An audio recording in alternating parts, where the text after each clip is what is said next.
American hockey fans, are you ready to brave the wild? With me, your host, Paladino Joey, or Joey Awajan. Brave the Wild is available on all of your favorite podcasting apps and also on the Hockey Podcast Network. I thank each and every one of you once and always for downloading and listening to this show. Oh, everything looks so positive. Oh my gosh, we're right back in the playoff punch. We're right back in the playoff hunt, ready to rock and roll. And, well, yeah, it was against the Anaheim Ducks, a couple of shutouts. Yeah, we lost to the Blues, but at least we got a point out of it, that's okay. And then we played the Los Angeles Kings and get crushed 6-0, and the Wild wind up finishing 500 for the week, I guess. We got 5 out of 8 points.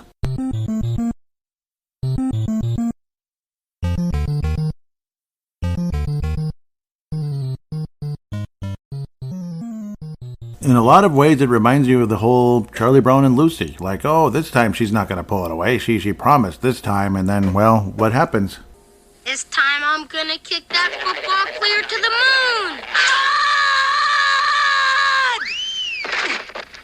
moon. Well, pretty much the same thing. Yeah, which is kind of like either the Wild make the playoffs, you get your hopes up going into the, the first round and everything, and then you have that happen. Or is it a Viking season, everything looks so great, and then that happens, and so on and so forth. So it's kind of a Minnesota sports thing. It's not just the Wild, but I don't know. The Wild lately, or at least this particular season, about all the playoffs conversation, I think need to be put to rest sooner than later, because I don't know. Yeah, we're in the mix. We're there. We're in the hunt. And yes, the players are going to fight and fight to the end. We'll stand and defend and all that cute stuff. The coach is going to do everything he can to get the wins and everything, because that's just the way they're wired. And they're supposed to, right? They're supposed to compete their butts off. I get it. It's just at the same time, as fans, maybe let's not get too excited about it. We'll see. We got... Interestingly enough, we have 4 games to review. I won't try to babble too much about it, generally. And only 1 game to preview, which means only 1 game to review next week, the St. Louis Blues, which also opens the door, and the timing is perfect, for a special guest I tend to have on this time of the year every single year. You can probably guess who it is. I won't officially announce it yet, because you never know. But or should I just say there's a distinct possibility. It is, that Derek Felska will be joining next week. It is a spring break type of deal again. So obviously him being a teacher, a head coach for tennis, and a defensive line coach for the school. He also teaches that. So pretty dang cool.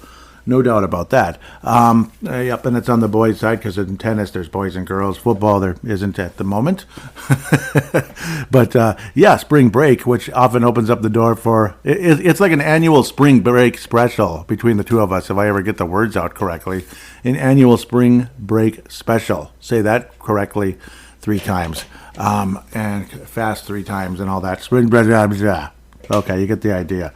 But, it's a lot of fun. And yes, hopefully sometime in the, obviously there's they keep the shows coming in the summer. Crease and Assist podcast, that's Derek with Teresa Ferries and Kalisha Townsell. And I remember last year, he wanted to be on the show at least once in the summer, and I just, I kept getting tied up in other things, but hopefully this summer for sure, at least one, maybe more than one, it'd be fun. But obviously it depends on their schedule as well, though. Obviously they have other things going on, or maybe other guests. Who knows? So that's how it goes in the podcasting world, right? Okay, well, let's get to the games. Yeah, let's try to. I don't know. St. Louis Blues. Is the Wild ever beat this stupid team? I don't know. Sometimes when they feel like it. I guess we're kind of ahead of them, or we were. Yeah, that was one of the most pathetic shootouts I've ever seen in my life. The Wild fall down. The Wild fall down 2-0. Make a furious rally on the road in St. Louis. Okay, it was impressive that the Wild were able to complete their furious rally to force overtime. 2 very important names for the future of this franchise, connecting on a goal. Marco Rossi with his 18th goal of the season, 41st assist for Kirill Kaprizov. And Kirill Kaprizov also gets his 35th goal of the season to tie things up. With, about 4 minutes left in the game, the Wild would hang on. Zuccarello with his 44th assist. Bogosian, the newly signed Bogosian, of course, former Atlanta Thrashers. So they still exist. Atlanta Thrashers are still around, just like a lot of old North Stars are still hanging around for a while. Enter Mike Modano into 2011, I believe. That was his last year with the Detroit Red Wings. Remember, he skated his final game with the Dallas Stars. He skated in a North Stars jersey around the late 80s, early 90s era when they added the black stripe. and the North Stars went on their Cup run. Not championship, but Cup final run. He skated wearing that jersey. It ended up being his last game with the Stars, not in the NHL. He wanted one last season with his hometown Detroit Red Wings. Did Mike Modano, whose name is on the award of the week on every show these days, and thankfully he is a member of the Minnesota Wild organization. Now that I've babbled and gone all over the place, the shootout was, wow, I don't know, Zuccarello, Kaprizov, it just simply did not work out. The goal was scored by Kyrou, and it's like, come on. Obviously timed things well. And then Goudreau tried to do the same thing, tried to, deke out Jordan Binnington, and forced him out of the net. And then he just flat out missed. It was like, it'd be like airballing a baseline shot in basketball. You shoot the ball over the rim, which people do sometimes in middle school, high school and stuff like that. You just shoot the ball over the rim. It was kind of like that. It was just an air ball, and it was funny and sad at the same time. Yeah, that kind of summed up everything. It summed up Freddie Goudreau's season in so many ways. A guy who was known, famous for the shootout last year, and did such a great job in the shootout last year under his guy, Dean Evison. This year, off to a terrible start. Didn't even score a goal in Evison's first and final 15 games with the Minnesota Wild this season. He finally scored a goal right after that, which figured, and really it's been a miserable season ever since for the guy who got a 5-year extension. 5 years. Yep. I've harped on that enough, but I don't know. If he's still here, I think we're going to be harping on it still, unless by some miracle he has a nice renaissance that lasts 4 more years. 4 more years, yeah. Let's get off of that real quick. Well, somebody's going to get 4 more years, if you know what I mean. That's a little nudge to the political world. Somebody is getting 4 more years. One of the two. So I guess it's okay to say. Yeah. Anaheim, 4-0 after shutting out the Anaheim Ducks by Marc-Andre Fleury. And Arizona, that's different. Marc-Andre Fleury had kind of regained the number 1 job, apparently, as John Hines has been riding him of late, trying to make the postseason because Fleury's been so hot. And then, that would change very dramatically, unfortunately. We'll get back to that in a minute. It's 3 games to preview, by the way. I'm losing my mind. No, we did play Anaheim. I jumped ahead. We did shut out Anaheim 2-0. I actually went out of order. Wow, I'm a real mess today. Kaprizov also scoring another goal. Again, in the top line right now, or the line that's assembled most of the time. Hartman, Boldy, and Kaprizov. It's okay. It's nice, I guess. It's better than the same old story with Zuccarello. It's nice to have those guys split up, Kaprizov and Zuccarello and all that. But sometimes they are, sometimes they aren't. As John Hines has been shuffling the lines a heck of a lot more than Dean Evison ever did. Dean Evison was more of this is what we do. People got frustrated at that, and now people are getting frustrated that John Hines shuffles the lines too much. Well, sometimes, you could say that. I know Mike Yeo shuffled the lines a lot. I remember that quite a bit. He would kind of move things around, so I don't know what to say. If something isn't working, change it, that type of thing. If it is working, don't change it, until you need to or something. If it's an injury, God forbid, knock on wood, that's not the case, which unfortunately that's all that happens here. It seems like his guy. Okay, I'll get off of that. I don't want to say that too much. We're kind of healthy. Not really, but at least some of the super important players are, so that's good. We lost another super important one. It's just wonderful. But yes, Hardman instead of Act because of the injury. Duh. And that one's lingering a bit, unfortunately. It's not like a catastrophe, but it's certainly not he's back right away tomorrow like last time around. Unfortunately, him being Joel Eriksson Ek, of course. Bogosian had a pretty good week, though. Yeah, he had that assist in the St. Louis game. Also scored his 3rd goal of the year. And again, a former Atlanta Thrasher, which got me babbling about the North Stars hanging around. So, yeah, Madonna was the last North Star, and that was the end of the North Stars by 2011. Amazing how long that was. 14 years. So, because Madonna was still super young at the time. I wonder how many Thrashers are remaining. Because I know Andrew Brunette was Atlanta Thrasher, but obviously he was much older. So, he was I think he was the 2nd leading scorer on that team for a while, or even the leading scorer. It was him and Ray Ferraro, if I remember correctly. Those are the 2 best players, basically, on the offensive side of the puck. The rink, all that stuff. Kuznetsov, yep, this was his first game actually, and he was 6-3 in the face-off circle. Kuznetsov finally starting in the NHL and looked the part. Really smooth skater, really solid, really strong skater, strong on the puck, physical. Uses his body. Even though he's not a tall guy, he's muscular. Like obviously Kirill Kaprizov. Neither one of them is a tall guy, but they're tough, and that's a good thing. And Marat Kuznetsov is bringing that to the Minnesota Wild, and he's pretty good in the faceoff circle too. It would actually eventually lead to his first assist in the third game, which we are about to go to. A 2-0 shutout victory for Marc-Andre Fleury, and he's climbing the charts. He'll probably never get to number 1 all time, but he's pretty solidly in number 2 all time. The Anaheim Ducks are in legitimate tanking mode, whether they're trying to or not. They are legitimately tanking. 16 shots on goal. Marc-Andre Fleury, easy night. So, yes, Fleury looks good, but again, he only faced 16 shots. So, yeah, we forward all the way up to Tuesday, the 19th of March, after going from the 16th to the 19th, and 17th, of course, that was against St. Louis. That was depressing. A loss to the nope, that was the 16th. The 15th was the Anaheim game. 16th was St. Louis. Okay. All the way up to the 19th, though, Jake Lucchini, that's in the third period. Adam Beckman getting a second assist of the season. A nice pass, actually, and the Lucchini snapping a one-timer to the back of the net to make it 4-0. Kaprizov, 36th goal of the season. And Kuznetsov would win a face-off, basically, get the puck to Freddie Gaudreau, and who eventually got the puck to Merrill, who released the shot and scored his 4th goal of the season. And Merrill has been playing a heck of a lot better, particularly when he's been with Declan Sism, who's been it's been a fantastic find. Obviously, a lot of people really excited about what he's brought to Minnesota. Again, the Lions going all over the place. This is, yeah, it's weird. Hardman, Foligno, and Boldy. It's kind of a weird group, but it works, I guess. I think Rossi's been with them. They're kind of been interchangeable. Hardman, Rossi, Kuznetsov has mostly been on the third line most of the time, and then Beckman's been on the fourth line with Lucchini and Shaw. Kuznetsov, though, first assist of the season, winning the face-off. First assist in the NHL, winning a face-off to make it 2-0 at the end of the day. A pretty comfortable, solid win. And again, Boldy, Hartman, and Kaprizov on the power play, with Kaprizov getting his 36th goal of la saison. Philip Gustafsson stopped all 27 shots that came his way. He faced a little bit more than did Marc-Andre Fleury, but it's back-to-back shutouts versus the Ducks.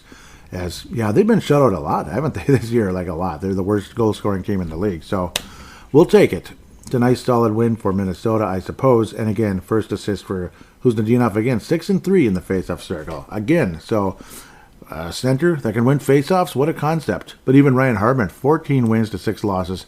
But again, the Ducks, I mean, there's some decent players over there, I suppose.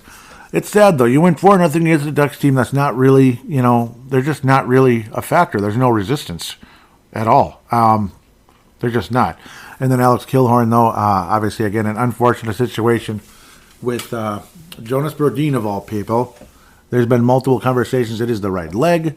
Multiple conversations. Could it be the knee? Could it be the ankle? It sounds like it's the ankle, at least according to Joe O'Donnell in the postgame, that it sounded like the ankle rolled a bit. And so it might be a sprain with a SP, not a T, of course. A little more severe, enough that he would miss a few games. But we'll see. It's just an unfortunate situation. Killorn, again, with the fairly vicious hit there. The timing and the angle, that type of thing. Unfortunately, putting Brodin in an inopportune position. And we'll see how that turns out. Brodin, obviously a massive loss for the Minnesota Wild. Joel Eriksson Ek, obviously out with the injury. Goligoski scratched, because it is what it is. Unfortunately, Vinny Lettieri scratched in this one.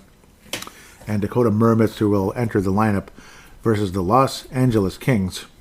Yes. There's obviously guys like Chisholm and stuff that ain't going anywhere, and I'm glad they're not. Chisholm needs to be in the NHL all the time, active. Shaw, also nice to see him active out there. He got awfully frustrated versus the LA Kings last night, and so did everybody else. Everybody watching the game that had a horse in it with the Minnesota Wild, of course, not people on the TNT. Maybe they were frustrated because I'm sure their ratings dropped like they probably dropped like a rock by the time it was 3-0 in the first period. It's like 3-0. Really? 3-0? Victor Arvidsson with only his first goal of the season. Yeah, if you could stop the puck once in a while, that'd be great, but they didn't. They just didn't. Marc-Andre Fleury got shelled, and no, they weren't all his fault, but he still got shelled regardless. The play in front of him wasn't good. There were some bad bounces, especially on the Arvidsson goal, and I don't know, he just simply got beat by Kopitar as well. That was disappointing. No matter who's on the ice, Brock Faber or whoever, Brock Faber going against his former club in the Wild, utterly destroyed by the LA Kings again, as we did earlier this season. Whew, just imagine if we had to play this team in the first round of the playoffs. It's just a rotten matchup this year. Like, every year's different, isn't it? Some years it's like the Wild look pretty competitive against the LA Kings. Other years it's just like, it's kind of like this. This is kind of like a Dallas Stars game. This felt like we were playing the Dallas Stars. It really did. I thought there was a little green in those jerseys. A little bit of green maybe going on. Those black jerseys, black and silver jerseys. Add the green a little bit. No, you get the idea. David Rittich, who was mediocre forever with the Calgary Flames and other clubs. He got better pretty much as soon as he left the Flames, though. Because, I don't know, it's like he was kind of semi the goalie of the future. Maybe kind of like he was like the Gustafsson in a way. And it just never happened. He was always kind of playing behind this guy and that guy. But there was hope that maybe he would be the guy someday, and it just didn't happen. And eventually he was traded away. We'll see what happens with Gustafsson. Or, he was almost more like a Kakkonen with the Flames than a Gustafsson, though. At the end of the day, Fiala with a goal and an assist. Good for him, I guess. Pierre-Luc Dubois with 16 penalty minutes. It was a mess out there. There was a lot of penalties. There was a lot of frustration. Penalty minutes everywhere. The Kings and the Wild. Mason Shaw went berserk a bit late in the game. Extreme frustration. He really wanted to, knock players out. He was mad as hell and not going to take anymore. Even Declan Chisholm. I'll never get it right. Chisholm. Multiple 10-minute penalties. That would be the whole, what do they call it, unsportsmanlike conduct. What a damn mess that was. Yeah, all of them. Hardman had 16 penalty minutes. Jiminy Christmas. That's crazy town, man. Goudreau took the most face-offs, apparently, and he won a ton of them. Good for Freddie Goudreau in a 6-0 loss, but I guess 14 wins, 4 losses. I guess it's okay. Who's Nadinov? Again, 3 wins, 3 losses. And that's about all you can say. I mean, nobody scored anything. It was just a mess, and guys got frustrated and lost their mind. Brock Faber was a -3, including that Kopitar one-timer. Obviously, surefire Hall of Famer, multiple cups, and what has he been, like a Selke, and he's a great offensive scoring center as well. He's an outstanding player forever. Alex Lafreniere, I'm just messing around, different player. Drew Doughty, obviously a legendary defenseman.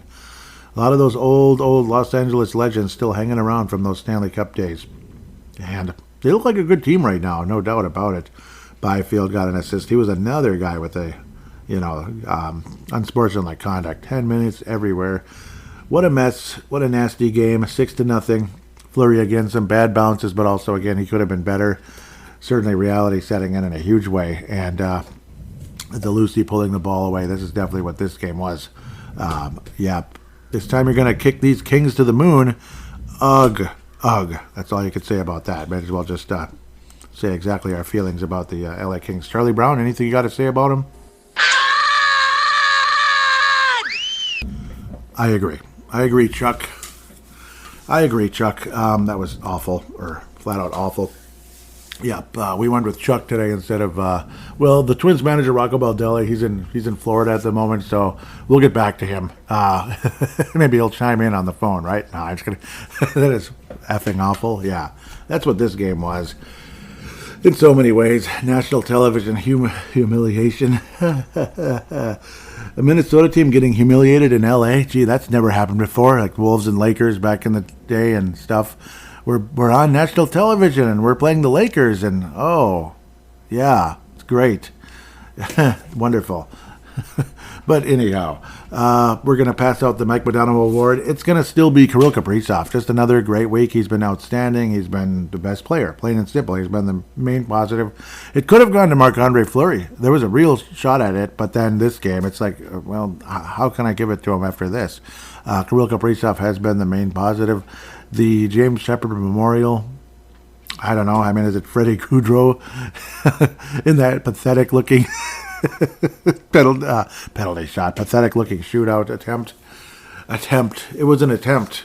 He airballed like in basketball, like airball a baseline shot, shooting the ball over the rim. Basically, that's kind of what it looked like. Or it's just off to the side, which would be, oh my God, that'd be embarrassing. I've seen people do that before. Oh my. It's pretty bad. Like awful. Yes. And that's what this game was. So we'll go with Freddie Gaudreau. I know I'm picking on him, and everybody's picking on Freddie Gaudreau. Dean Evason, please come back to the NHL. Coach the Senators. Coach the Sharks. The Sharks. We were freaking awful. You know, we flippin' sucked. Yeah, he'd be saying that quite a bit, but maybe they'd get a little better. I don't know. I don't know if it's the coach's fault or anything over there. It's just the personnel. There's nothing there, really. Bunch of old Wild rejects, and they're not playing well at all. Kakinen, obviously, is no longer there, though. He got traded to New Jersey with Jake Allen, of all people. What a weird deal that is. I don't know what happened to the Devils, either. They're kind of like the imps. They're not the Devils, they're the imps. So, pretty much. Now that I've babbled on way too much, we're going to take a quick break. And, we're going to hear from DraftKings. We're going to preview the game, the upcoming game. We're going to talk a bit about the prospects. Why the heck not?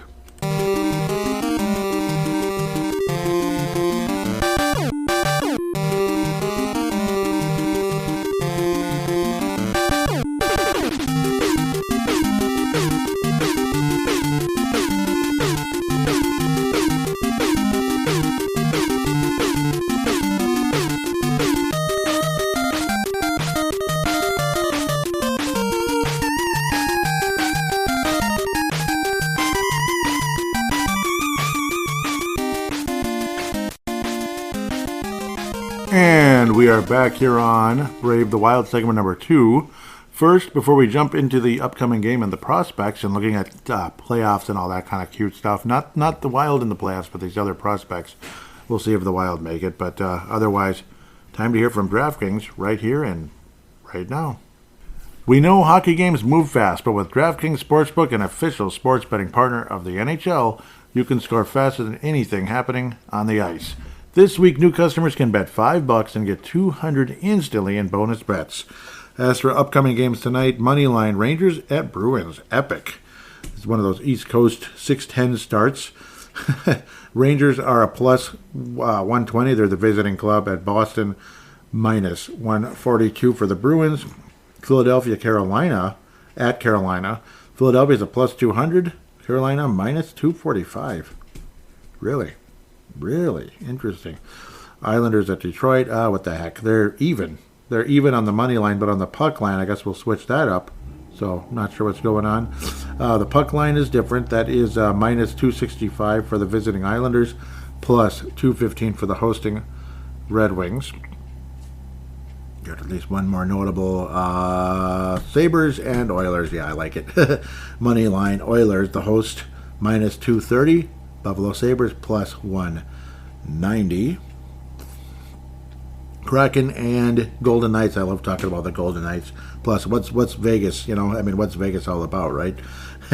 This is again the money line. Vegas, the host, minus 192, and the Seattle Kraken plus 160. Okay, one just for bleeps and giggles. The San Jose San Jose Sharks are the host of the Tampa Bay Lightning. The Sharks are plus 300 and plus 300. Plus 300. Dang. Tampa Bay minus 380. So, yeah. Wow. It would take a lot to actually get anything if you bet on the Lightning, which is funny when you look at those odds. But, yeah, I'm not telling you who to bet on. Anyhow, download the DraftKings Sportsbook app with code THPN. New customers can bet just $5 on the NHL and get $200 instantly in bonus bets only on DraftKings Sportsbook with code THPN. That would, of course, be the Hockey Podcast Network. The crown is yours. Gambling problem? Call 1-800-GAMBLER or visit www.1800gambler.net. In New York, call 877-HOPE-877-8-HOPE-NY or text HOPE-NY, which is 467369. In Connecticut, help is available for problem gambling. Call 887-897-7777 or visit ccpg.org. Please play responsibly. On behalf of Boot Hill Casino and Resort in Kansas, 21 plus age restrictions varies by jurisdiction. Void in Ontario. Bonus bets expire 168 hours after issuance. See dkng.com/hockey for eligibility and deposit restrictions, terms, and responsible gambling resources. NHL and the NHL Shield are registered trademarks of the National Hockey League. Copyright NHL 2024. All rights are reserved. Ed Dada. And now we return to the upcoming game against the St. Louis Blues. Yeah, I don't know, St. Louis Blues. Yeah, and we play them on the 23rd. That'd be 2 days from now, of course, Saturday, and it's a matinee in Xcel Energy Center. Oh, matinees in Xcel Energy Center. You know how those go. I don't know, not usually the best. St. Louis, no injuries, out of respect, even though I don't like the Blues very much. No injuries, just being respectful. Unfortunately for us, we might want to knock on wood a little bit around here. Stop getting hurt, damn it. Jonas Brodiner, stop injuring our players, damn it. Whoever it is. Killhorn, stop killing wild players. Anyhow, Spurgeon's out for the remainder of the season. Joel Eriksson will not be with the team on their current road trip, but could return on Saturday. Okay, so that's the rumor according to Joe Smith of The Athletic. So he could return versus St. Louis Blues on Saturday. Okay, so, all right, that's really nice to know. As for Jonas Brodin, did not play on Wednesday, March 21st against the Los Angeles Kings. And, it's feared/believed to be an ankle. Maybe not feared. Feared sounds like more ominous, where it could be like, major stuff, which I don't think it is, but I don't know. I don't know what to say. It sounds a little bit ominous, I guess, because they're not like, I have no update, so that's what Hines kept saying. As for the team comparisons, now I'm going to talk about this game for a half hour, so be ready. No, I'm not. I'm just kidding, because it's just one, goals for St. Louis has less than the Wild, because Kaprizov's been on a tear. St. Louis is 26th in the league in goals. Minnesota 17th. Goals against, St. Louis 15th. Minnesota 21st, despite the kind of surge for a while. A couple of shutouts didn't help as much as you'd think. Power play, St. Louis is 25th. The Wild's 15th. Penalty kill, St. Louis 20th. Minnesota 29th. Penalty minutes, meaning getting in the box. St. Louis is number 2 in the league at staying out of the box. Minnesota 30th. There is a almost 400 penalty minute difference between the two teams, which is freaking woeful. Something along the likes of, I guess, what does it look like? 365 more penalty minutes for Minnesota. It's freaking awesome. It's just awesome. Actually, 75. Yeah, 375. Wow. The Blues the Blues lead the series. The Wild did win the first one. John Hines' first game. I say that every single time we play the Blues. This will be the last time I'll be mentioning it was John Hines' first game, because it's the last time we play the Blues. Can we tie this sucker up and get a split in the season series? Well, if you want to make the playoffs so bad, which I don't blame you if you're a player or a coach, of course you do. As a fan, it's nice, I guess. And there's always that hope that we're the next whoever. But I don't know. First of all, we can't even stay healthy anyway. It seems like every time the Wild make the playoffs, important player X is out, and then important player Y is out. It's like ridiculous every bleeping time. And even still, it's not like we're stacked like certain teams. Obviously, that 91 North Star team was pretty stacked with talented players, by the way, be it veterans and young guys. Obviously, Mondano was the young star. Of course, we traded Larry Murphy away because we're frickin' idiots, for a gritty third-pair defenseman, because we're frickin' idiots. That's why. That's the only explanation why you'd trade away Larry Murphy. Unless he said, basically could have put a gun to Bobby Clark's head and said, this trade to the Pittsburgh Penguins is going to go through. One thing goes on this paper, either your signature or your brains. It's one of the two. That's the only other explanation I can imagine, because I don't know why. Yeah, that one still eats at me. It's only been 32, 33 years, but it's 33 years. It still bugs me, though, because it's stupid. I hate trades like that so much. I don't care if he wasn't playing super spectacular the first couple of weeks of the year, because that's what was kind of the vibe. But I don't know. Move on, right? Someday I'll move on. Someday.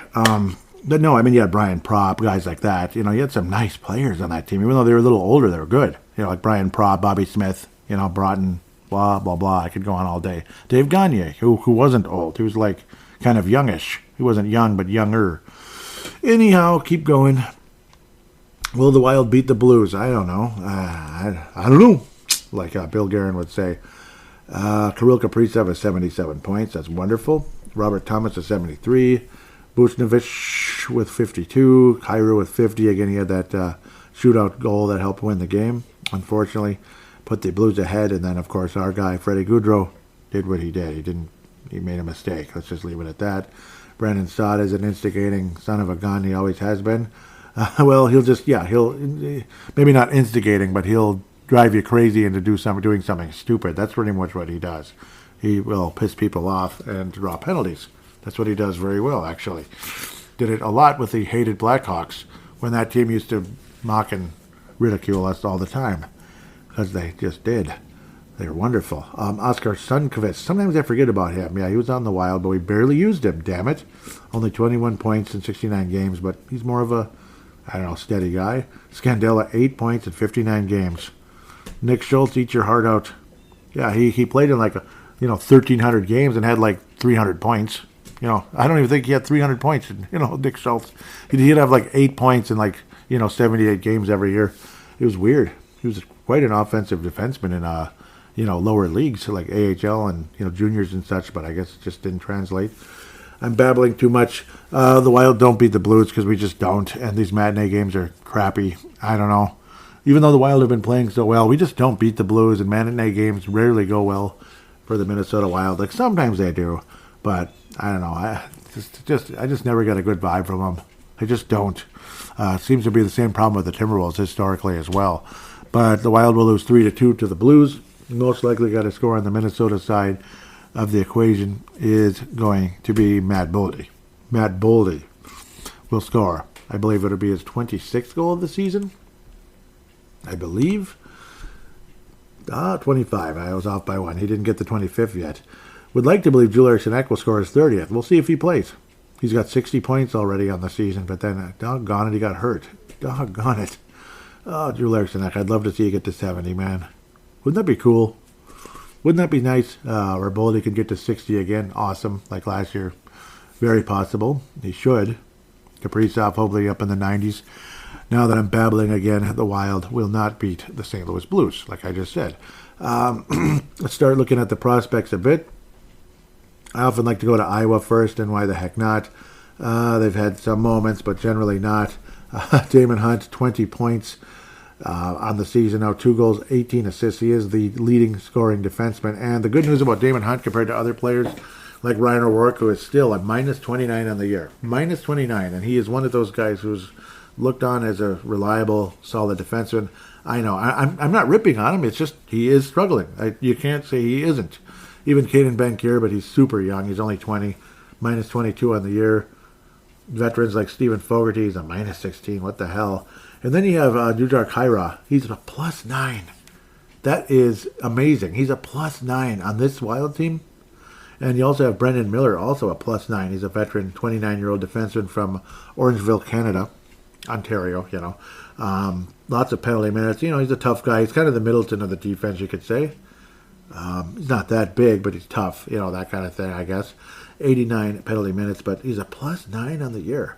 And this club, the team that loses 4-1 every game, they don't score and they get scored on, that kind of thing.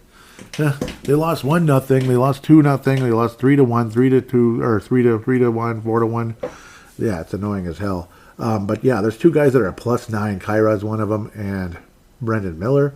Damon Hunt is only a -2, though, again, which does tell you, compared to the other defensemen on the club, he's pretty far along compared to the others. Carson Lambos is -14. That's not that good, and he's only got 12 points on La Saison. Spacek, he's a -12, 8 points in 49 games. We'll see. He's obviously extremely young as well. Braska racks up the penalty minutes. He's a tough guy. He's only 21, and some people like him. I mean, he's from Czech Republic, I guess. I thought it was Czechia, but what the heck do I know? Novak was up with Iowa. He's back down with the ECHL's Iowa Heartlanders. Toporowski, who is from Iowa, Bettendorf, Iowa, 4 points in 5 games. All right, he was one of the acquisitions this past week. Who did he come for? What was it in the? Who was that one? Was that the Maroon trade? I think it was. I think that was the Maroon trade, where obviously the other one, Ovenchinov. Talk is now that the Wild will let him go in the summer. I don't know. So that's like what I'm hearing. I believe that was Justin Bakke mentioned that. So that's unfortunate if that's the case. So I don't know. Then what'd you get him for? Damn it, just to throw him away. But I don't know.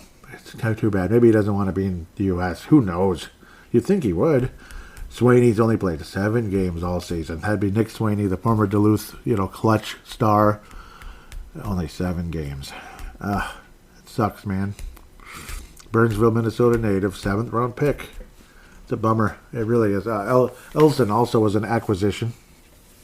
Maybe he was in the Boston trade. I get some of these trades mixed up. Or he might. Oh no, he was the Nick Paton trade. Excuse me. 3 points for him in only 5 games at 30 years of age from New Minster, British Columbia. Western Hockey League. Anyone? Yeah, I'm just kidding. Michael Milne, who's a great skater. Apparently, 3 goals, 6 assists, 9 games and 27. 9 points in 27 games. I am just an absolute mess today. Please forgive me. I don't know why. I don't know if I don't get enough sleep or what my problem is. I certainly didn't drink too much coffee. At least I had some, but it's like I'm jittery and it's weird, and I'm sorry. I feel stupid. Zane McIntyre, 3-13 on the season. He was so good the last 2 years, and this year it's a combination of everything. Just the Iowa Wild, it's just not a good vibe. I don't know. It sucks. Why can't the Iowa Wild be good? Wouldn't that be nice if they were good, like at least upper half of the AHL? I'm not asking for Calder Cup champion every year, because it doesn't exist. Supposedly, we had a minor league team win one long ago. We had them also lose in 6 games, I believe. That was Mike Yo's final year with that club before being hired/promoted to the Minnesota Wild. And then not long after that, they moved to Iowa, them being the Houston Aeros, and became the Iowa Wild. Isn't that cute? Otherwise, the Pavel Novak, 18 points in 32 games. Most of the year has been in the ECHL. Again, trying to build up that confidence, building up his overall game. He's a -16 for the Iowa Heartlanders, so that's unfortunate. But again, he missed an entire calendar year treating cancer, so it's kind of important. Kyle Mostas has been putting up the points for the most part for a defenseman. He's only a -4. In 25 games at the ECHL level, 4 goals, 14 assists. Kyle Mostas went from a guy who had basically no points hardly ever. He'd get like 10 points in 50 games. He was one of those kind of guys. One of those type of guys that, this was in juniors. And then last year he just blew up. And he's still an offensive player now at the ECHL level. He has had action at the AHL, correct? Yeah, 18 games and 3 points. So still getting, still adjusting. He's only 20 years of age. So ECHL comes in very handy, no matter what you think of it as possibly hockey purgatory, because it can be, but it doesn't have to be hockey purgatory. It doesn't have to be. These guys could definitely emerge into something. And I'm hoping so, especially guys like Novak and Masters. Again, they're super duper young. The other lineup is filled with, the Iowa Wild. It's filled with a ton of prospects. Unfortunately, a lot of them aren't doing so hot, which is frustrating. You'd like to see 1 or 2 of them be good enough to move up to the National Hockey League. And Damon Hunt, I think, should be that guy, which possibly could open a spot up for Kyle Masters. And, but at the same time, again, he does need to develop and adjust to the higher pro level. This is pretty much the lowest pro level you could be in the North America for the most part. I suppose there's independent leagues and stuff, but whew, I don't know. Let's stay off of that for the moment. If you have any hopes to be a National Hockey League player, yeah, I don't even know. I don't even know. It's crazy talk, I suppose, a little bit. So let's look at the KHL playoffs, shall we? This would be related to Danila Yurov. Metallurg, MG, we'll call it. Whatever it's called. Magnitogorsk. That's not that hard. I'm probably mispronouncing it. They did win in the first round versus Amur. That would be, they did beat them in the first round, 4-2. And now they're up 2-0 versus Spartak, Moscow, apparently. At least they're going to pronounce Moscow. I hope. St. Petersburg's an easy one to pronounce, too. Yeah, they're losing that team. But then again, we'll get off of that. And that might be, they'll be playing one of those clubs in the conference finals if Metallurg ultimately gets to the semifinal. We'll call it conference, semifinal. It's the same thing. Same type of setup. But Metallurg is up 2-0. That's great in the second round of the playoffs. So it'd be nice to get some playoff experience at the professional level for a guy by the name of Danila Yurov, who is insanely important for the Wild's future.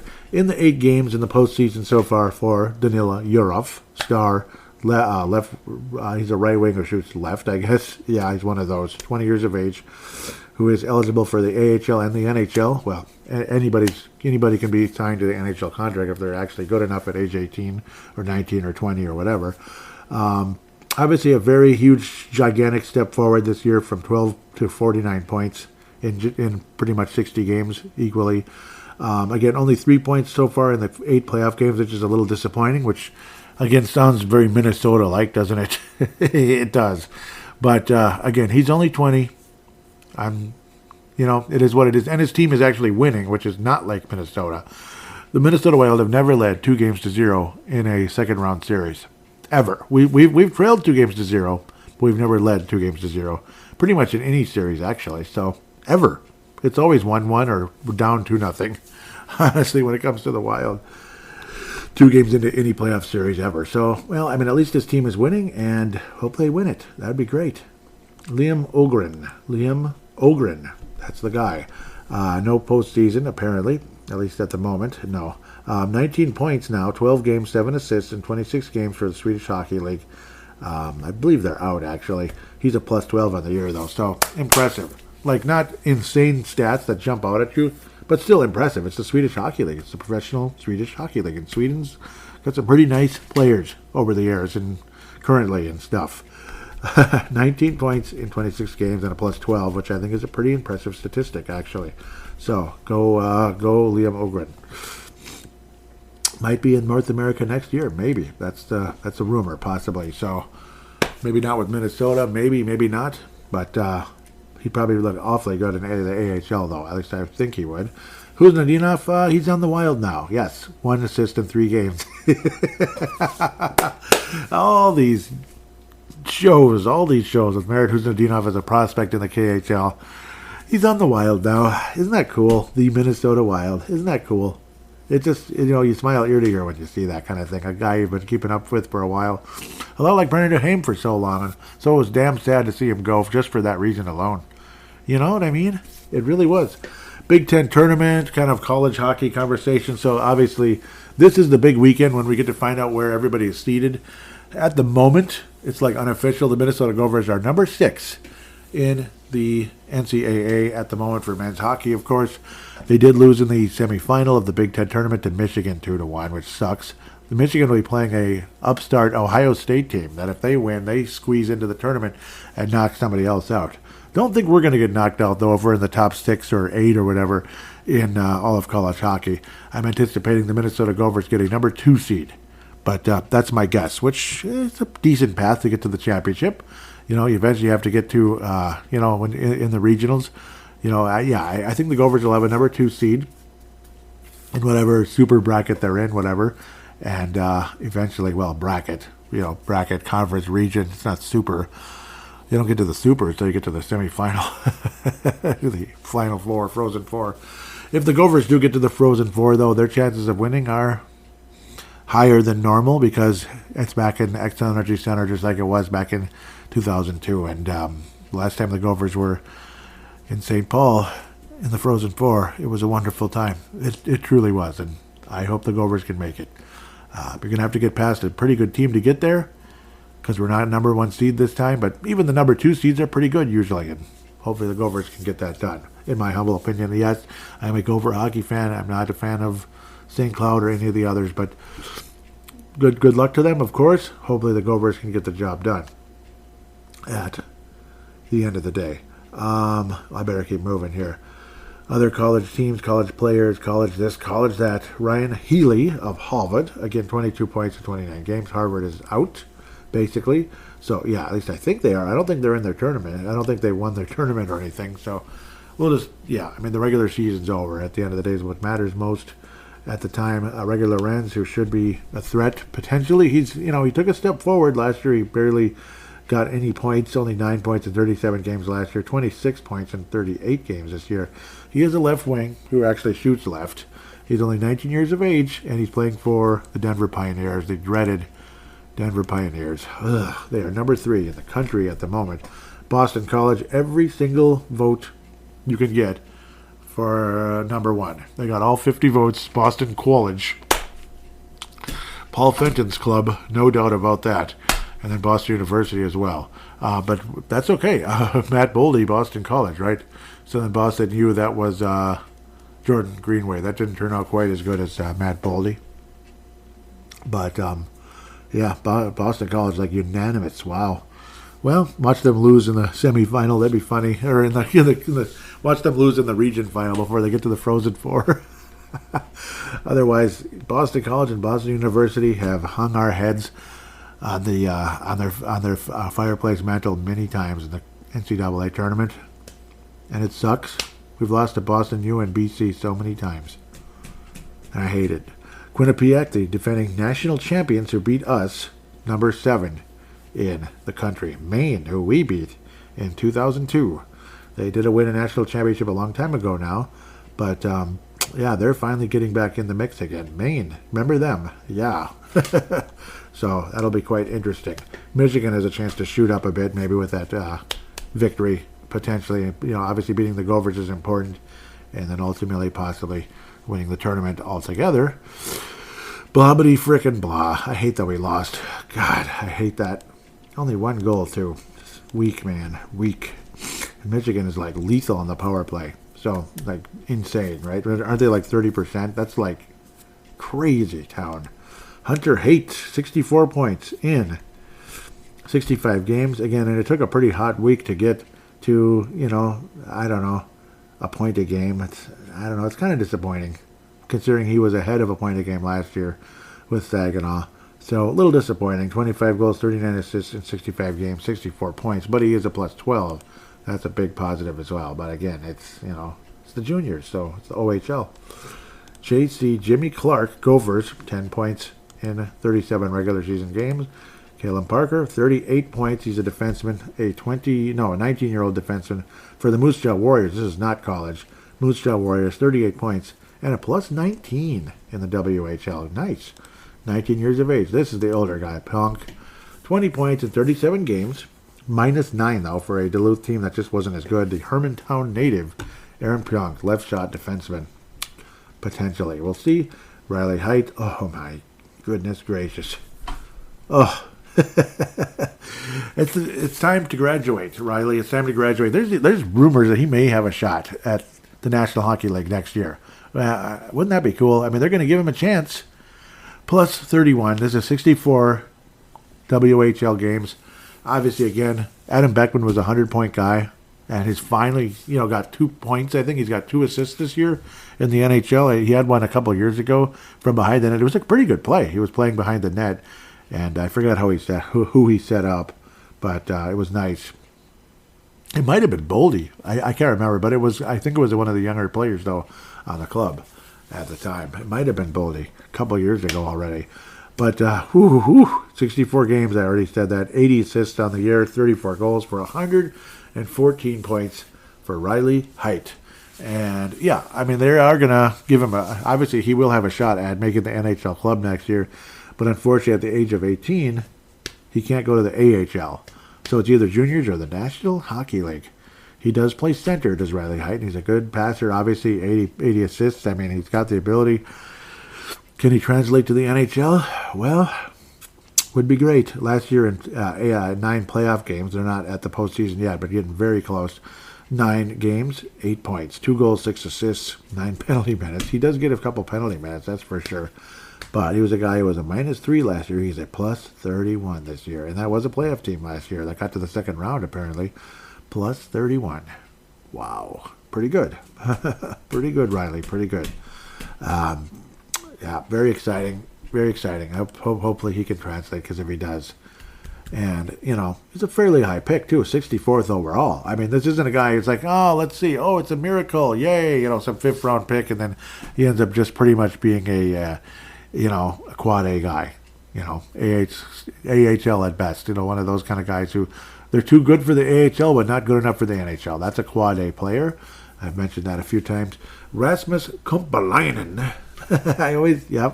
Always come in with the New Orleans accent for some reason, even though there's nothing to do with New Orleans at all. He's from Lahti, Finland. Lahti. He does look like Koivu a tiny bit. You can definitely see they're from the same country at the very least. You can kind of see it. Yep. 56 games, 28 points, 27 assists. Very strong week this past week, and he signed an entry-level contract with the Minnesota Wild. So, but which doesn't have to start right away unless he makes the Wild, I guess. So, at least that's what I've heard. Maybe I'm full of crap here, or at least to the AHL at some point. But maybe he will. +13 on the year, so he takes care of business when he plays. Good, solid player, obviously. And he was the 53rd overall pick. He was actually taken ahead of Riley Heidt. So look at it that way. He was taken 11 picks ahead of Riley Heidt. So that's pretty interesting. And he is in North America already, and he did sign his entry-level contract. Charlie Stromel, 8 points on the regular season. Again, 4 points less than last year in the same amount of games. 2 less assists and 2 less goals, but a -3 is the one improvement, and less penalty minutes. In fact, 39 less penalty minutes. So there are improvements for Charlie Stromel, and we'll see. Obviously, the production offensively is not there. Big, solid player, though, at 6'3", 212. And we'll see. We'll see what happens with Charlie Stromel. Wisconsin lost right away, didn't they? Yeah, they did. Ohio State beat them like right away. They were the number 2 seed. They were ahead of the Gophers? Yeah, they were. Well, Gophers are the number 3 seed in the Big Ten tournament. But Ohio State beat them 3 games to 1? No, that's just a single game. That's a series. 2 games to 1. Wow. Interesting. Interesting to see that happening, actually. Yeah, Wisconsin lost in the first round, basically, is what we're trying to say. Ohio State, the number 7 seed, is in the... Michigan State. They got beat by Michigan State. Duh, I'm stupid. Sorry. Michigan State beat Ohio State. Okay, Michigan State's the number 1 team in the Big Ten, playing against Michigan. So, cross-state rivals, that kind of crap going on. So, Michigan State's ranked number 4 in the country. Number 4. So Wisconsin is ranked number 9. And that's how that goes. They've lost more games than the Gophers, so it helps the Gophers' ranking be higher. And again, I'm projecting a number 2 seed for the Minnesota Gophers, possibly in the same conference of Michigan State. It could happen. We might have to beat Michigan State. That's just me guessing. It could be Denver. We'll see. It could be Denver or Michigan State. Those are my guesses. But if we're a number 2 seed, might end up with, who knows? Might even be unlucky enough to be with like Boston U and BC, who's looked on as the number 1 team in all of hockey. But so were the Gophers last year, and the Gophers didn't win. So maybe we can be the Quinnipiac of this year. Let's frustrate the other team into staying back, and then ultimately we score the game-winning goal in OT. That'd be amazing, wouldn't it? Wouldn't that be fun? With that, we're going to take a quick break and come back for fan interaction.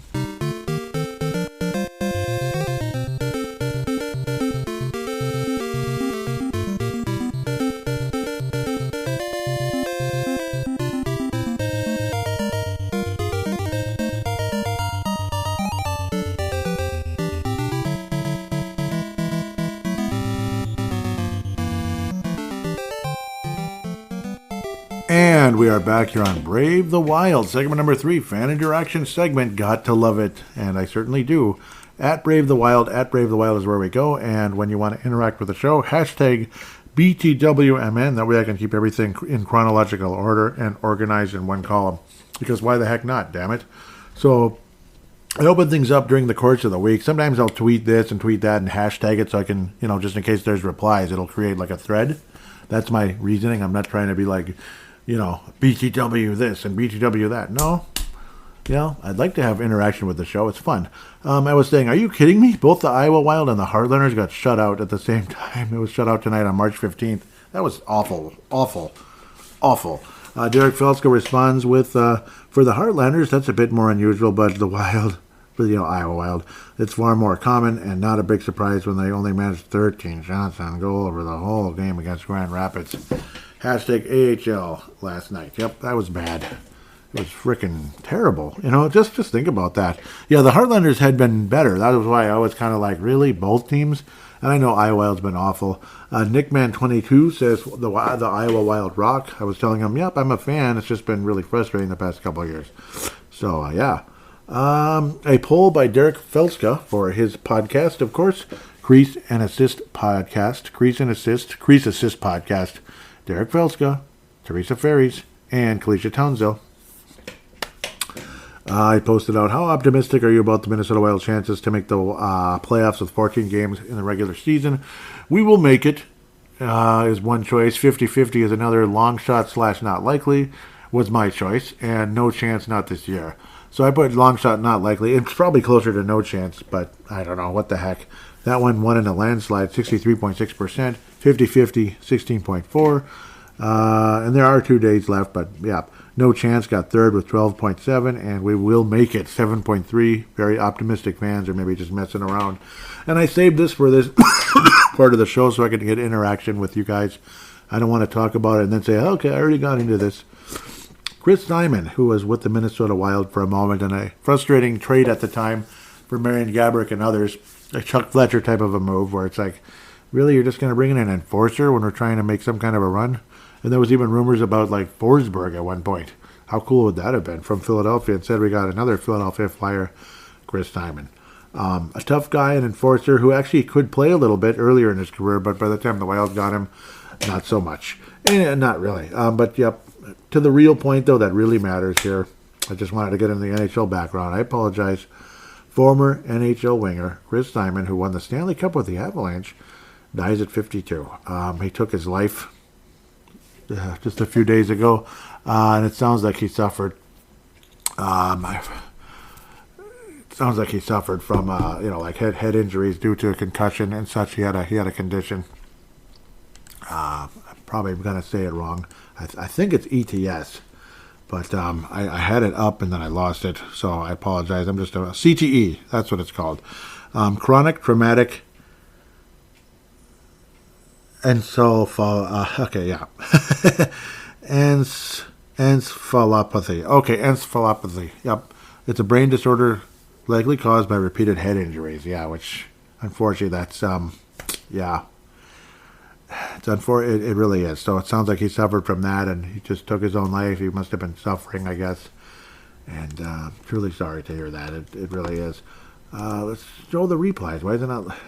For somebody like saying bad stuff? I don't know what the heck. Tweets that are unavailable. That's really weird. Very weird. Okay, so we'll probably get replies elsewhere because I know there are some conversations somewhere in there. I think Derek brings it up somewhere. Otherwise, I'll have to look it up. That's weird. Why did the comments disappear? This is a weird show today. I apologize. The Derek Felska lightning round has returned. Indeed, it has, my lord. So now the person I will be mentioning will be Derek, and if it's someone else, I'll mention their name. So Derek all the way here. At the recent Board of Governors meeting, they stated there was little want to change the 3-on-3 overtime. In my opinion, with teams slowing it down, regrouping, it's turning into soccer on ice. Do you think something should be done to make it more dynamic? If so, explain. Well, first of all, it probably should be... This might be a lame reason to do it. This might be a lame thing. Probably make it a little bit longer, for one. That way we don't have to go to the shootout all the time, which is, again, like soccer. Soccer, could be shootouts. and such. Maybe 4-on-4 instead. Maybe the players are too tired. I don't know. It's like can really burn players out. 3-on-3 sounded fun, but maybe bring it to 4-on-4, that type of thing, or even to like playoff format. Maybe 10 minutes, 5-on-5, like a 10 minutes instead of like the short amount that it is, and then you go right into the shootout.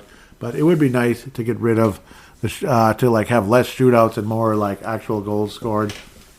And it does seem fluky 3-on-3. It kind of does. That's where maybe 4-on-4 is probably a good way to go. It's not, I don't have a great idea necessarily, but maybe it isn't the dumbest idea in the world. Derek continues, in the PWHL, they allow the top seed to select their opening round opponent? Interesting. Should the NHL adopt this to liven up the playoffs and give all the teams a bit of a bulletin board material for either picking them or not? I don't know. I kind of like the way... I don't know. I kind of like the way it is. I don't like everything about the way it is where it's stuck in the division. I think they should go into 1-8. That's what they should do. None of the really weird stuff like in the old... I don't know if this was in hockey. Obviously, like reseeding can be good sometimes, like say an underdog, like the NFL does it. And I think the NHL used to reseed as well, like say an underdog 8th seed or whatever. Yeah, say like it's 8th seed rather than like right now it's just 4th seed in the divisional group, whatever, can, replay whoever is next. Yeah, like whoever is next, even if it's an underdog, you could reseed it, which is, I do believe they used to do that in the NHL. Like say, yeah, an 8th seed upsets the 1st seed, but the number 2 seed, did win their series, so maybe they'd have to play the number 2 team. It just so happened that way with the North Stars, but that was kind of more of just the way it was because they were still in the division. The division stuff is fun for the most part, but then again, you get sick of the same old thing over and over. Is it the Stars, the Avalanche, or the Blues? Yay, Or for the longest time, the Blackhawks.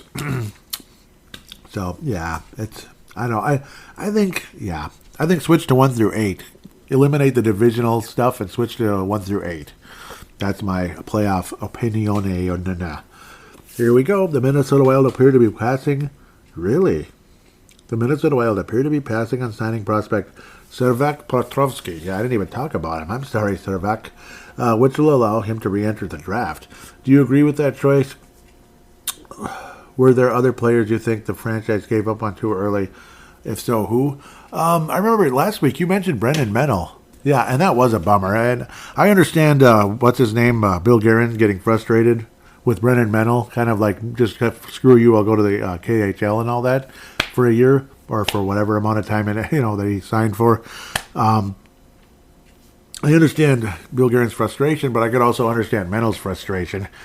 That's a guy, I was like, yeah, that one's way up on the list. The Wild gave up on him too quickly. One they maybe kept down in the lower, they didn't promote quick enough, was Josh Harding, but then he ultimately had MS, which is a huge bummer. So that was a bummer. Just what a shame. Such a damn shame, that one. There've been a number of them. I may have to scroll around a little bit. But yeah, Petrovsky, yeah, I think they're giving up a little bit. The one thing, I can understand a tiny bit. He did not progress this year. He did not, but he is only 19. That's the other important factor. 55 games, 51 points, and that's 4 points less than last year in 62 games, and went from +4 to -14. Sometimes it's the players around as well. It's just a worse team than last year, that kind of thing. It doesn't look like he progressed this year, and that's frustrating. A couple guys. I don't think Hunter Haight really progressed this year. Like Danilo Urov, he took a giant step forward. Ogren took a step forward. Not a giant step, but a step. Like Gregor Lorenz, step forward, so on and so forth. Ryan Healy, forward. Riley Height, forward. Blah, blah, blah, blah, blah. You get the idea. Where Height's obviously just been here a year anyway. There are players the Wild gave up on too quickly. I'm probably going to come up with a weird one here. Where'd he go? But this was actually his choice, though. The goalie, the Wild took a while back now, and I'm not seeing him. It's probably crazy. Yeah, I'm probably just going to make a fool of myself at Lindbergh. But he just kind of up and left anyway. I guess that's more on him in a lot of ways. doing pretty good in Finland. 2.48 goals against average. Yeah, he went to Finland this past year, so that's interesting. Only 2.5 goals a game, but his save percentage sucks. 89. Whatever. I'm a fool for even bringing that up. He didn't do much in the AHL. Like a current one, maybe Connor Dewar. That's like a much more recent one. Connor Dewar, I think we kind of moved on a little quickly here. He was showing progress. He was showing signs, and he's got to the 10-digit goals and everything. And when given opportunities, Connor Dewar, I don't think he really disappointed that much. I think they kind of gave up a little quick on him. Beckman, obviously, it's frustrating that he's not getting opportunities. Bill PDO, yeah, can't even get into that one. Susie, it was what it was. That was the draft thing. That was a bummer. It was a bummer losing him. Sealer, kind of what it was. I don't know. He didn't really progress all that great. Yeah, I mean, I'm kind of coming back to... Oh, that's a big one. Kind of a big one. Eric Holla, I don't know. Yeah, that one kind of bugged me. It seemed like right away, his career kind of took off a bit. Unfortunately, he started suffering injuries, and that sucked so bad. God. Eric Holla is a big one with me. Eric Holla, kind of similar type of a role as Connor Dewar, who probably just, should have gotten a better role than he got. He probably should have had a better role than he had. Obviously, Eric Holla could play. He could absolutely play. He was one of the best 7th-round picks in franchise history, if not the best. Probably so far he is standing as the best 7th-round pick in Wild history. So probably Holla and Dewar.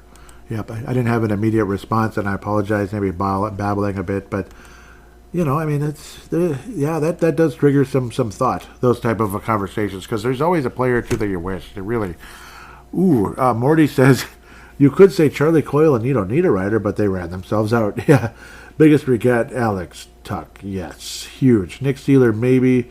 To a lesser degree, Nico Sturm. I am missing someone. Yeah, I think Holla, and then I think Holla is probably the one I'm going to go with overall. And then recently, Connor Dewar. I think there's, I think we're going to, I don't know. I just think there's more there than we really gave him an opportunity. I just do. Like the higher he got, the more opportunities he got, the better he became. I believe in Connor Dewar. So that one's eating at me a teeny bit. We'll see. He's got 1 assist so far in 5 games for Toronto, and Toronto's stacked. So it's like, I don't know. It's a good team, but he's stacked. Or it's a good team, but it's stacked. Not he's stacked. He's going to a stacked team.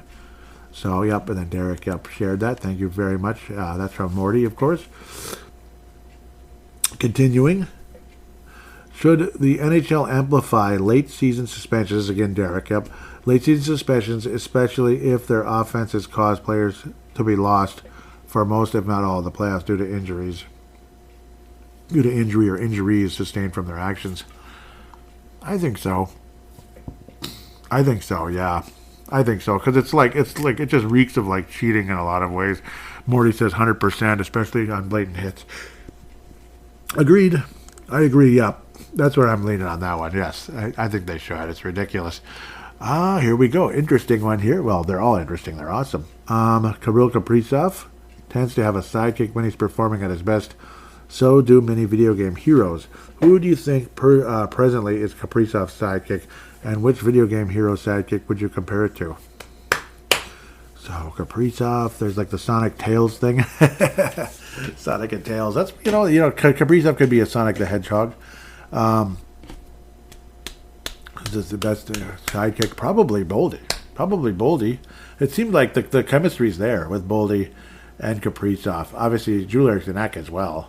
But I think it's Boldy. I like the chemistry between the two. Obviously, all three of them. It's like the closest thing to a perfect match, I think, when it comes to the whole line.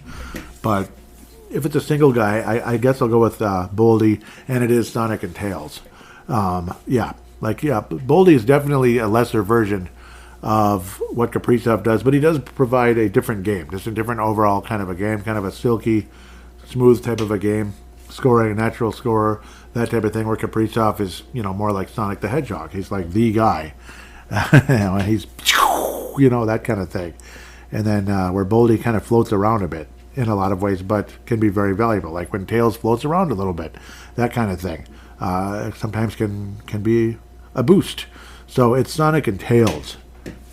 It's just right away, it was Sonic the Hedgehog with me. Just Kaprizov, I think of Sonic. So we're going to continue here.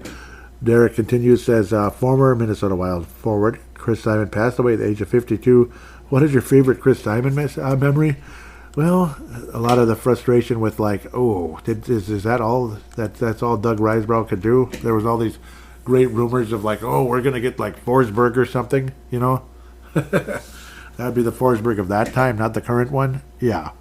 Like the really good one from the Avalanche who went to the Flyers. Yeah. Oh, man. It's funny how he wound up with the Flyers, too, later on, because that was the whole Lindros trade way back in the day. Mostly just the frustration of it, but, yeah. And then Johan says, I remember the exact moment I found out where the Wild traded for him. I was in a Caribou Coffee in Bemidji. Cool. That's cool. Using the Wi-Fi, finishing up my work entries, and refreshing the Russo blog. Cool. Yeah, yep, refresh, yep, because you're hoping for a story. Roosevelt was such a great community. Derek continues, says, it went over, quote-unquote, real well with the Wild and Wild.com message boards. Perhaps one of the best memes I've ever seen was created by a member called Old Time Hockey. I wish I still had it. It was hilarious. Yeah, I wish I could see it. Which I could. Derek had one other one saying it had to do with Sprint and dropped calls, kind of parodying their popular commercials at the time. And he was saying, "Yep, MN Soda. Yep, should remember it. Is that Teresa Ferries? Yeah, a couple other people, Patrick Peterson, Anthony Krenz." Patrick Peterson. Yes. Okay. So I'll give him a follow. Response, Anthony Krenz. Yep, the thread on the old Wild message boards was amazing at every reply. The mom wanted more. Doug. Yep, Doug. Yep. And Derek was saying the addition of Chris Simon went over like a lead balloon. This is Derek. Lead balloon on the message boards. I remember he got into a fight early after arriving with the Wild, but he was coming off the suspension where he had stomped someone with his skate. Oh, I remember hearing about, I remember that at the time. A classic Risebrough moment, though. And it was. And then Johan's final one says, yep, one of the final nails on Reiser's coffin with the Wild, so to say. Yep. And I was thrilled when Greg Leopold moved on from Doug Reiser. I thought it was good. Chuck Fletcher was an upgrade. There's not, you have to admit he was. Jay Bushy, welcome back. Good to hear from you. Says the Wild can't catch a break with the injury bug this season. Your thoughts? Yep, it's been an absolute joke with the injuries this year. Spurgeon pretty much was. It felt like he was just always something wasn't right with him. Pretty much at the beginning of the year, and it felt like the last year plus, like maybe stuff had been kind of like a wear and tear grinding away at him for a long time. Kind of like my throat here. What the heck? At the end of the day, though, it's been absolutely ridiculous. Sorry about that. Kind of clearing myself up here. So, it's been like a sick joke when it comes to the injuries this year. No doubt about it. I mean, like Brodin. I mean, I think it feels like the second or third time with him. Joel Eriksson, at least the second time. The first one, he miraculously came back. And the second time, it's like, oh, well, hopefully Saturday, so that's okay. That's better than nothing. It's a lot better than nothing. Glad to see Joel Eriksson possibly coming back. So we've been blessed there. There have been so many. There's been too many to count this year. Foligno always misses sometime, it seems like. Didn't Boldy miss? I don't remember. Maybe that was last year. A long time ago, Boldy broke his ankle. That was really depressing. So, I mean, you could go on all day with the guys being hurt and this and that. Some cases we've been absolutely blessed. In other cases, not so much when it comes to guys missing time. Boldy did miss a few games. Kaprizov missed a few games, but now he's absolutely taken off. I won't say the names that haven't gotten hurt because I don't want to jinx them. Brodin has missed a ton of time this year. And it seems like he always misses some time, all the time. Middleton's been pretty good, but it's right. Quiet, Joey, right? Foligno already said that, so on and so forth. And others like, Bogosian wasn't here the whole year. And Goudreau, well, some of those were scratches. I mean, and a lot of the others, the guys were scratched and stuff. Obviously, Mason Shaw still kind of coming back. 10 National Hockey League games this year. So, yeah, no, it's been ridiculous. Again, and a lot of it's the same, the usual suspects, as they say, like Brodin, Foligno, guys like that, all the time. It's ridiculous. I think there's one final Derek Felska response. It might be this Charlie Brown. I think it's a response to the Charlie Brown thing. Where, I like, this is for everybody listening to the playoff nonsense. Tonight is a perfect example, and it was Lucy pulling the ball away from Charlie Brown. And like you heard the soundbite at the beginning of the show, I think that logo is going to be the logo for this episode. But then again, I hope it can be. I hope it's not some kind of copyright. Everything is something, I mean, I could say we'll fight to the end and stand and defend, and I might get, who knows? I mean, there's so many rules, and I don't know. We'll see. Derek Felska says, it certainly shows you the contrast of a mostly weak schedule and the team's playoff surge. You put them against an actual playoff team, and suddenly they don't look so great. Yep. Even if this team still somehow managed to make it, it would be a quick playoff exit again. Yes, it would. Oh, yes. This team does not have the horses, as they call them, to make any type of a legitimate playoff run. They don't. I mean, okay, we have some talented players, but not enough. Not enough. That North Star team had, what do we have? Dave Gagne, Madonna, no, we didn't have Cicerelli. I'm just kidding. Broughton, Bobby Smith, Brian Propp, pretty good player. Tenorti, John Casey got hot. This and that. You could go on for a while. There's a few others. Kurt Giles, solid, solid player. And then they scratched him in the Cup final. Apparently that was a big thing, and that's why Kurt Giles never played for the North Stars again after that. But did come back to coach a team that looks kind of like the North Stars. The color scheme is the same and has won several state championships since. And I've enjoyed those. I've enjoyed it because, I happen to like Edina. I kind of like Edina, yes. They're not like I don't have posters, I don't have pennants, I don't have jerseys, I don't have shirts. And I didn't go to Edina, I went to Hopkins. Yeah, Hopkins. Yeah. Which is funny, but I like Edina. I'm fine with Edina winning. Let's just leave it at that. So enough about me and Hope in the Wild. Obviously, again, I don't know what I hope for. Just stay healthy, I guess. Hopefully the players that are able to come back are going to be able to come back. Would love to see Joel Eriksson get to 70 points. And, keep drafting well. The drafts look promising. Yurov, Ogren looked very promising. What a great draft that could end up becoming. It looks unbelievable. This past one is hard to say, but maybe, I don't know. It's hard to say. Kumpalainen so far, I guess. He's signed an entry-level deal, which is interesting because it's pretty early. But, and then, the hope is like Rossi, guys like that. And Huznadinov, that was the 2020 draft. Those two guys can be a factor along with Damon Hunt. O'Rourke and Novak, that might end up actually being a pretty good draft too. Pavel Novak might make the NHL someday. It's a long shot, but he might. Petrovsky, looks like they're already kind of moving on. But Spacek looks like the better player of the two. That's just my guess. But Petrovsky performed insanely well when he got to play for his country in the juniors, the World Juniors. But since then, I don't know. And then height, obviously, is a huge, huge possibility from this past draft. Kumpalainen and height are probably the two most likely to be factors in the NHL. But, I mean, Strumel, I don't see it. We'll see. Other people do see it. I don't yet. But I better stop now. I think I'm going on too long. Obviously, major shout-outs to guys. Obviously, the Crease Assist podcast. Yep, I mentioned it many times, and I will continue to mention it. The MNW Young Guns / MNW Prospects, Pavel Bennett, Justin Bakke, Minnesota Wild Global, Scott Cavendish, Chad Walski, David and Chance Kostick, David Abraham. I don't know if I mentioned. I don't know. Kathy Main. Yep, great page. Obviously, again, and then Patrick Turner, Minnesota Wild Nation. Huge shout-outs to both of those great Facebook pages. Really appreciate you guys and the conversations that are on there. Patrick Turner's coming in out of Florida, though, which is cool. Obviously, again, he enjoyed that run by the Panthers last year. And you know what? If the Panthers win this year, congratulations. I'm not going to be mad.